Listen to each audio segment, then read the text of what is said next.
Hello दोस्तों, आप सभी का स्वागत है आपके अपने YouTube channel RS education academy पर। दोस्तों, आज की इस वीडियो में हम लोग बात करने वाले हैं प्रश्नावली 12.3 का 12.3 का क्वेश्चन नंबर 1 और 2 और साथ में 14 नंबर क्वेश्चन मैंने पहले ही आपको वीडियो में पढ़ा चुका हूं। इस वीडियो में हम लोग बात करने वाले हैं क्वेश्चन नंबर 3 और 4 का। तो वीडियो को लाइक करके वीडियो में अंत तक बने रहिएगा। तो चलिए आज का क्लास शुरू करते हैं। देखिए, हमारा क्वेश्चन नंबर 3 कह रहा है कि आकृति 12.21 में छायांकित भाग का क्षेत्रफल ज्ञात कीजिए। आपको स्क्रीन पर आकृति दिख रहा होगा, इसमें 2 ठो चित्र है, लेकिन 12.21 जो है उसको देखना है आपको। ठीक है, एक पर कट लगा होगा, तो 12.21 आकृति है उसको देखना है आपको, क्योंकि तीसरा क्वेश्चन के लिए वही आकृति परफेक्ट है। ये जो 12.20 है वो दूसरा क्वेश्चन के लिए। ठीक है, तो आकृति 12.21 में जो आपको चित्र दिख रहा है उसमें जो पेंटिंग वाला एरिया है उस पेंटिंग वाले भाग का क्षेत्रफल निकालना है आपको। ठीक है, अब उस आकृति में क्या क्या दिया हुआ है, तो लिखा है कि ABCD भुजा 14 सेंटीमीटर वाला एक वर्ग है। ठीक है, और उसमें से APD और साथ में BPC दो को जो है अर्धवृत्त निकाल लिया गया है, और अर्धवृत्त 2 निकालने के बाद जो एरिया बचा हुआ है उसको पेंट कर दिया गया है। आप ध्यान से उसको देखिएगा चित्र को, तो उसमें दिया हुआ है ऐसे ही है, एक वर्ग पार के दिया हुआ है और वर्ग के अंदर दोनों साइड से जो है 2 ठो अर्धवृत्त काट लिया गया है, और उसके काटने के अलावा जो क्षेत्र बच रहा है उसको कलर कर दिया गया है, पेंट कर दिया गया है। तो उसी एरिया का क्षेत्रफल आपको निकालना है। ठीक है, तो चलिए क्वेश्चन पे आते हैं, देखते हैं इसका चित्र हम कैसा है। देखिए, इसका चित्र कुछ इस तरह से है। चित्र है ABCD नाम का एक वर्ग है जिसकी भुजा 14 सेंटीमीटर है। वर्ग की प्रत्येक भुजा समान होती है, इसकी प्रत्येक भुजा 14 सेंटीमीटर का है। ठीक है, 14 सेंटीमीटर का इसका भुजा है। ठीक है, और इस वर्ग में से दोनों साइड से APD नाम का एक अर्धवृत्त और एक BPC नाम का अर्धवृत्त काट लिया गया है, और इन दोनों को काटने के बाद जो एरिया इधर से बचा और इधर से बचा उसको पेंट कर दिया गया है, और कह रहा है कि इन दोनों पेंटिंग वाले भाग का क्षेत्रफल निकालिए। बड़ा इजी है, बड़ा सिंपल है। देखिए, करना क्या है आपको, पेंटिंग वाले भाग का क्षेत्रफल निकालने के लिए आपको पूरे वर्ग का क्षेत्रफल निकालना है। ये पूरे का क्षेत्रफल निकाल लेना है, और उसके बाद दो गो जो अर्धवृत्त काट लिया गया है उसका क्षेत्रफल उसमें से माइनस कर देना है।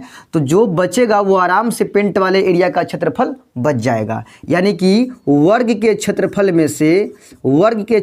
में से आपको माइनस करना होगा 2 गो अर्धवृत्त का क्षेत्रफल, 2 गो अर्धवृत्त का क्षेत्रफल। देखिए, ये दोनों जो है एक समान क्षेत्रफल, मतलब दोनों अर्धवृत्त जो है वो एक जैसा ही है, इसीलिए 2 से गुना कर देंगे अर्धवृत्त में तो दोनों अर्धवृत्त का क्षेत्रफल निकल जाएगा। ठीक है, दोनों सेम अर्धवृत्त है, जितना इसका क्षेत्रफल आएगा ना उतना ही इसका भी क्षेत्रफल आएगा। तो ठीक है, दोनों अर्धवृत्त का क्षेत्रफल हम क्या करेंगे, वर्ग में से जो है ना कम कर देंगे। ठीक है, वर्ग के क्षेत्रफल में से, तो आराम से जो है दोनों एरिया का क्षेत्रफल निकल जाएगा। अब वर्ग का क्षेत्रफल क्या होता है, तो ये होता है भुजा स्क्वायर।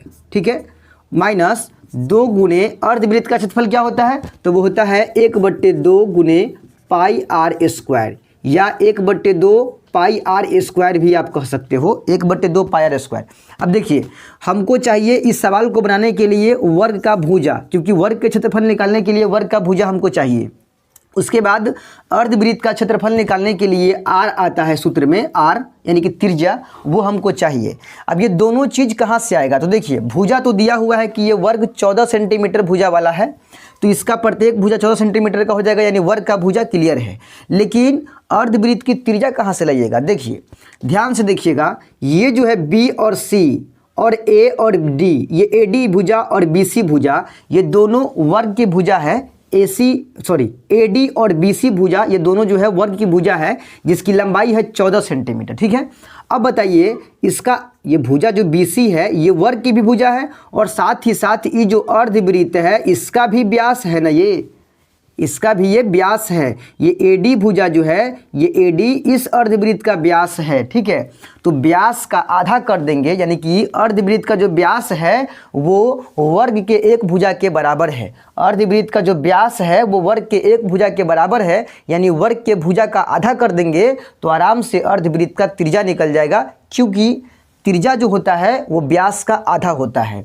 तो अर्धवृत्त का जो व्यास है वो वर्ग के एक भुजा के बराबर है, यानी कि 14 सेंटीमीटर, क्योंकि वर्ग का भुजा है 14 सेंटीमीटर, तो अर्धवृत्त का व्यास भी हो जाएगा 14 सेंटीमीटर, और उसी का आधा कर देंगे तो 7 हो जाएगा, यानी कि अर्धवृत्त का त्रिज्या हो जाएगा 7 सेंटीमीटर। ठीक है, चलिए इसको हम बनाते हैं। यहाँ पे क्वेश्चन नंबर 3 है ये। यहाँ लिखेंगे चूंकि वर्ग का प्रत्येक भुजा कितना दिया है, 14 सेंटीमीटर दिया है। ठीक है, और अर्धवृत्त का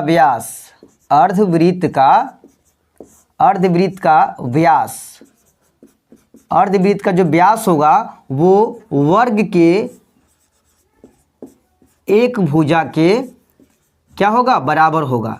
यानी जितना वर्ग का एक भुजा की लंबाई है उतना ही अर्धवृत्त के व्यास की लंबाई है। ठीक है, तो अर्धवृत्त का जो व्यास होगा वो वर्ग के एक भुजा के बराबर होगा। चाहे आप इस अर्धवृत्त की बात कर लीजिए, चाहे इस अर्धवृत्त की बात कर लीजिए, इसका जो व्यास है वो वर्ग के एक भुजा के बराबर आ रहा है। ठीक है, चलिए अब व्यास का सूत्र क्या होता है अर्धवृत्त के व्यास, तो व्यास का फॉर्मूला होता है 2 गुने त्रिज्या, यानी 2 गुने r बराबर वर्ग का एक भुजा कितना दिया है, तो 14 दिया है, तो r बराबर हो जाएगा 14, और ये 2 गुना में है r के साथ, इधर आएगा तो बट्टा के नीचे, यानी काट देंगे तो 7 सेंटीमीटर, यानी कि त्रिज्या का मान इसमें हो जाएगा 7 सेंटीमीटर। तो अर्धवृत्त की त्रिज्या कितनी हो जाएगी, 7 सेंटीमीटर। और यही दो चीज़ हमको चाहिए था इस सवाल को हल करने के लिए, और ये दोनों चीज़ हम निकाल लिए। उम्मीद करते हैं कि आपको ये सब चीज़ समझ में आया होगा। तो चलिए अब फाइनली इसका आंसर निकालते हैं, इसी पर निकालते हैं। हमको निकालना है छायांकित भाग का क्षेत्रफल, तो लिखेंगे अब छायांकित भाग का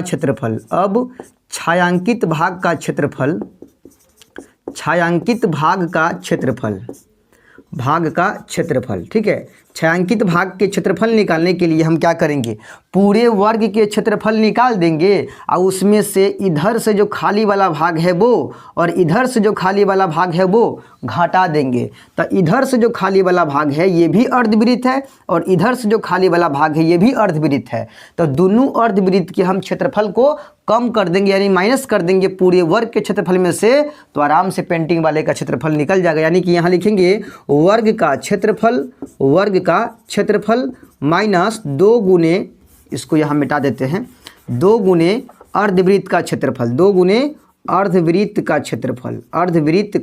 क्षेत्रफल। ठीक है, इसी पर हम सेटिंग करेंगे। देखिए वर्ग का क्षेत्रफल होता है भुजा स्क्वायर, क्या होता है, भुजा स्क्वायर, माइनस 2 गुने अर्धवृत्त का क्षेत्रफल होता है 1/2 गुने पाई r स्क्वायर। चाहे आप गुना नहीं भी दीजिएगा तब भी चल जाएगा, क्योंकि वैसे भी सब गुना में है। ठीक है, 2 से 2 को हम काट सकते हैं, क्योंकि ये ऊपर 2 ये नीचे 2 दोनों कट गया। चलिए अब भुजा कितना है वर्ग का भुजा कितना है, तो 14 है, तो यहाँ 14 का स्क्वायर करेंगे, माइनस इधर ये दोनों तो कटिए गया है पूरा, तो बच गया पाई, तो पाई का मान होता है 22/7, गुना में r का स्क्वायर है, तो r का मान 7 है, तो लिखेंगे 7 गुने 7। ठीक है, 7 से इस 7 को हम काट सकते हैं, 14 का वर्ग करेंगे तो 196 होगा, 14 का वर्ग 196, माइनस 22 में गुना कर देंगे 7 से, 7 दूना 14, 7 दूना 14, 1 15। अब यहाँ अगर हम घटाते हैं तो 6 में से 4 गया तो 2, और 19 में से 15 गया तो 4, यानी कि इसका 42 सेंटीमीटर स्क्वायर जो है छायांकित भाग का क्षेत्रफल निकलता है। क्लियर है, ये आपका जो है रफ है, मैं रफ करके आपको दिखाया हूँ। चलिए उम्मीद करते हैं कि आपको जो है ये क्वेश्चन समझ में आया होगा। चलिए तो बढ़ते हैं नेक्स्ट क्वेश्चन की ओर, देखते हैं क्वेश्चन नंबर 4। दोस्तों तो हमारा चौथा क्वेश्चन क्या कह रहा है, देखिए चौथा क्वेश्चन कह रहा है कि आकृति 12.22 में छायांकित भाग का क्षेत्रफल ज्ञात कीजिए। आपको स्क्रीन पर 2 ठो आकृति दिख रहा होगा, उसमें से हमारा जो 12.22 आकृति है वो आकृति सही है। ठीक है, तो आकृति 12.22 में जो चित्र संख्या 12.22 है उसको देखना है, उसमें जो पेंटिंग वाला भाग है उसका क्षेत्रफल आपको निकालना है, जहां भुजा 12 सेंटीमीटर वाले एक समबाहु त्रिभुज है जिसका नाम है OAB। ठीक है, भुजा 12 सेंटीमीटर वाले एक समबाहु त्रिभुज है जिसका नाम है OAB। ठीक है, उसके एक शीर्ष जो है O, उसको केंद्र मानकर 6 सेंटीमीटर त्रिज्या वाला एक वृत्तीय चाप खींचा गया है, ठीक है। वृत्तीय चाप जो है ऊपर से धक के घुमा दिया गया है, ठीक है।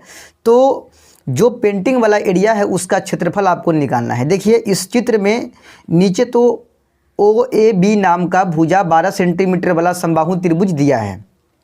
उसके बाद इसके एक शीर्ष O को जो है केंद्र मानकर त्रिज्या 6 सेंटीमीटर लेकर जो है वहाँ से एक वृत्तीय चाप घुमा दिया गया है, ठीक है। चाप जो है काट दिया गया है। तो ऊपर से आपको वृत्त के आकार का चित्र दिख रहा होगा और नीचे से त्रिभुज के आकार का दिख रहा होगा, ठीक है। तो इस तरह के जो चित्र बना हुआ है इसमें सब भाग पेंटिंग किया गया है। तो पूरे पेंटिंग वाले एरिया का क्षेत्रफल आपको निकालना है। चलिए देखते हैं इस क्वेश्चन को। देखिए इस चित्र को थोड़ा देखिए, यहाँ पे मैंने पढ़ा है चित्र। यहाँ पे इस चित्र में जो है पहले से एक क्या है, समबाहु त्रिभुज है, ठीक है। समबाहु त्रिभुज है। आपको पता है कि समबाहु त्रिभुज की प्रत्येक भुजा समान होती है। इसका भुजा 12 सेंटीमीटर दिया है तो ये भी 12 होगा और ये भी 12 होगा, ठीक है। उसके बाद इसको पूरा पेंटिंग किया गया है। इसको पूरा जो है पेंटिंग कर दिया गया है। समबाहु त्रिभुज को भी पेंटिंग किया गया है, ठीक है। इसका प्रत्येक कोण जो होता है वो 60 डिग्री का होता है। ये बात भी आपको पता होना चाहिए। अगर नहीं है तो समझ लीजिए कि समबाहु त्रिभुज की प्रत्येक कोण 60 डिग्री का होता है, ठीक है। प्रत्येक कोण इसका 60 डिग्री का, यानी कोण जो होगा प्रत्येक कोण वो 60 डिग्री का कोण होगा, ठीक है। उसके बाद इसकी तीनों भुजा आपस में समान होती हैं, ठीक। इसको पूरा पेंट किया गया है। छायांकित भाग में नीचे से है समबाहु त्रिभुज और ऊपर से जो है इस तरह का जो है घुमाया गया है, इस तरह से घुमा दिया गया है। इसको केंद्र मानकर ये O वाला है, मतलब समबाहु त्रिभुज के एक शीर्ष O को केंद्र मानकर वहाँ से एक 6 सेंटीमीटर त्रिज्या वाला चाप लेकर, यानी कि ऊपर वाला जो वृत्त वाला एरिया है उसका त्रिज्या कितना हो जाएगा, 6 सेंटीमीटर। क्योंकि ये 6 सेंटीमीटर चाप लिया गया है, त्रिज्या लिया गया है और एक चाप को जो है खींचा गया है, ठीक है। तो दोनों एरिया, इधर भी पेंटिंग किया गया है। तो इस एरिया और इस एरिया का पेंटिंग का क्षेत्रफल निकालना है हमको, ठीक है। तो देखिए नीचे वाला एरिया तो समबाहु त्रिभुज के आकार का है तो इसका क्षेत्रफल निकाल लेंगे समबाहु त्रिभुज के क्षेत्रफल पर, ठीक है। ऊपर वाले एरिया का क्षेत्रफल निकालने के लिए क्या करेंगे, देखिए वो किसके आकार का है, वो जो टुकड़ा है वो किसके आकार का, तो कुछ इस तरह का टुकड़ा बन रहा है। ये मैंने बड़ा पढ़ दिया, छोटा है थोड़ा, ठीक है। इस तरह का ऊपर वाला एरिया है। आप बताइए ये एरिया जो है किस खंड के आकार का है, ये किस खंड के आकार का है। तो ये जो है आपका ये दीर्घ त्रिज्या खंड के आकार का है। ये दीर्घ त्रिज्या खंड के आकार का है, दीर्घ त्रिज्या खंड के आकार का है, ठीक है। तो ये पूरे का क्षेत्रफल निकाल लेंगे। उसमें नीचे से जो है इसी को लंबा करके जो है इस तरह से त्रिभुज पार दिया गया है और इसका क्षेत्रफल निकाल लेंगे।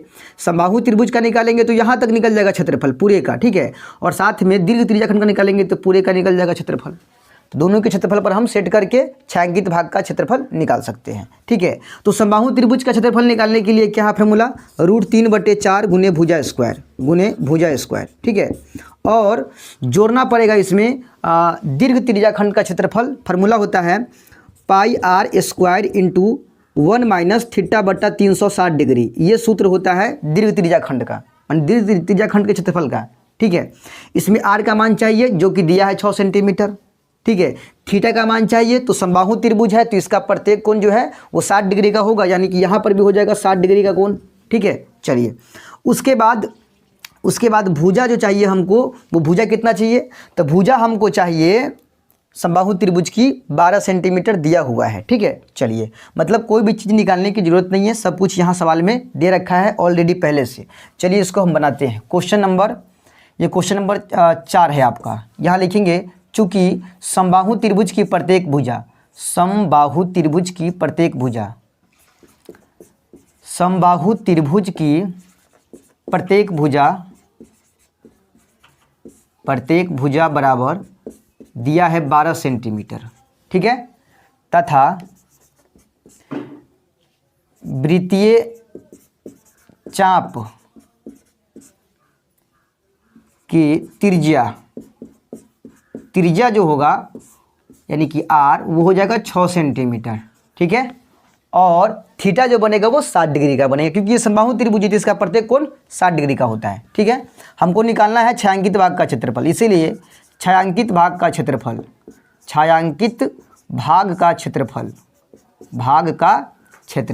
ठीक है। छायांकित भाग का क्षेत्रफल निकालने के लिए कौन सा इस्तेमाल करेंगे फार्मूला, तो देखिए छायांकित भाग का निकालने के लिए दीर्घ त्रिज्या खंड के क्षेत्रफल निकाल के समबाहु त्रिभुज के क्षेत्रफल को जोड़ देंगे तो आराम से जो है छायांकित भाग का क्षेत्रफल निकल जाएगा। तो हम क्या करेंगे, दीर्घ त्रिज्याखंड का क्षेत्रफल और उसमें जोड़ेंगे समबाहु त्रिभुज का क्षेत्रफल। चाहे इसी का निकाल लीजिए और उसमें उसको जोड़ दीजिए, कोई दिक्कत वाली बात नहीं है। चलिए यहाँ लिखेंगे दीर्घ त्रिज्याखंड का क्षेत्रफल, दीर्घ त्रिज्याखंड का क्षेत्रफल, त्रिज्याखंड का क्षेत्रफल, ठीक है। और इसमें ऐड करेंगे समबाहु त्रिभुज का क्षेत्रफल, समबाहु त्रिभुज का क्षेत्रफल, ठीक है। ऐड करना होगा यानी कि जोड़ना होगा उसमें, ठीक है। चलिए इसको मिटा देते हैं, इसका कोई जोड़ी नहीं है। अब समझ में आ गया है तो मेन है फिगर को समझना, ठीक है, और क्या निकालना है और उसके लिए क्या दिया है और कैसे निकालेंगे, ये सब पता हो गया तो आप आराम से बना सकते हो। चलिए दीर्घ त्रिज्याखंड का क्षेत्रफल क्या होता है, तो वो होता है pi R square into 1 minus theta बट्टा 360 डिग्री, ठीक है। चलिए जोड़ समबाहु त्रिभुज का क्षेत्रफल क्या होता है, √3/4 गुना भुजा स्क्वायर, ठीक है। ये होता है फार्मूला समबाहु त्रिभुज के क्षेत्रफल का। चलिए पाई का मान नहीं दिया है तो क्या रखेंगे, 22/7 रखेंगे, ठीक है। पाई का मान 22/7 रखेंगे यहाँ पे, 22/7 गुना आर स्क्वायर, तो आर का मान 6 है तो 6 गुने 6 लिखेंगे, ठीक है। चलिए 1 माइनस थीटा का मान हो जाएगा 60 डिग्री बट्टा 360, ठीक है, प्लस √3/4 गुने भुजा स्क्वायर, तो 12 गुने 12, क्योंकि भुजा कितना इसका है 12 है, तो 12 गुने 12 लिख देंगे यहाँ पे हम। चलिए इसके अंदर काटेंगे, 0 से 0 कट गया, ठीक है, 6 का 6, 6 36, ये हो गया 22/7 गुना में 6 36 हो गया, ठीक है। और देखिए अंदर में बट्टा पर या घटाव करेंगे, यानी अंदर में क्या आ रहा है 1 माइनस 1/6, नीचे में एक डालेंगे 6 और 1 का एलसीएम लेंगे तो 6 होगा, 1 से कटेगा 6 तो 6 हो जाएगा माइनस में 1, यानी 5/6, यानी 5/6 जो है वो बाहर आ जाएगा, ठीक है। 6 से काटेंगे 36 को, 6 बार में कट जाएगा। प्लस की इस पर बात करते हैं, 4 तिहाई 12, ठीक है, 12 तिहाई 36 √3, कितना हो जाएगा इधर 36 √3 हो जाएगा उधर में। चलिए अब इधर बात करते हैं, 6 पंचे 30 और 30 में गुना करेंगे 22 से, 22 दिया होता है 66, यानी 660/7, ठीक है। अब प्लस में 36 √3, ठीक है। देखिए √3 का मान दिया नहीं है, इसीलिए √3 की जगह पर √3 ही डालेंगे हम। अब इसका बट्टा पर का जोड़ भी करेंगे तब भी ये जुटने वाला नहीं है, क्योंकि इसमें √3 लगा हुआ है, इसमें √3 है ये नहीं है, और रूट वाला पद के साथ ही जुड़ता है, वो भी उसके अंदर का जो है संख्या सेम होना चाहिए, तभी जाके ऐसा जुटेगा चाहे फिर घटेगा, ठीक है। तो इतना सेंटीमीटर स्क्वायर जो है हमारा आंसर है, ठीक है। यही हमारा इस सवाल का जवाब है। देखिए मान पुट करने के बाद काट खोट आप अपने हिसाब से कर सकते हो, ठीक है। दीर्घ त्रिज्याखंड के क्षेत्रफल में हम समबाहु त्रिभुज का क्षेत्रफल जोड़ दिए हैं, और बाकी मान पुट करके उसके बाद जो है काट खोट किए हैं और जो बच गया है वो हमारा आंसर हो गया। क्लियर है, तो उम्मीद करते हैं कि आपको ये सवाल समझ में आया होगा, ये बहुत ही इंपॉर्टेंट सवाल था। तो आज मैंने आप लोगों को 2 क्वेश्चन पढ़ाया है, क्वेश्चन नंबर 3 और क्वेश्चन नंबर 4 प्रश्नावली 12.3 का। अगर आज का वीडियो अच्छा लगा है तो वीडियो को लाइक करके कमेंट में हमें ज़रूर बताएं कि कैसा लगा वीडियो, ठीक है। और वीडियो को ज़्यादा से ज़्यादा दोस्तों में शेयर कीजिए, चैनल पर अभी नए हैं तो सब्सक्राइब कर लीजिए। मिलते हैं जल्द अगले वीडियो में, तब तक के लिए जय हिंद।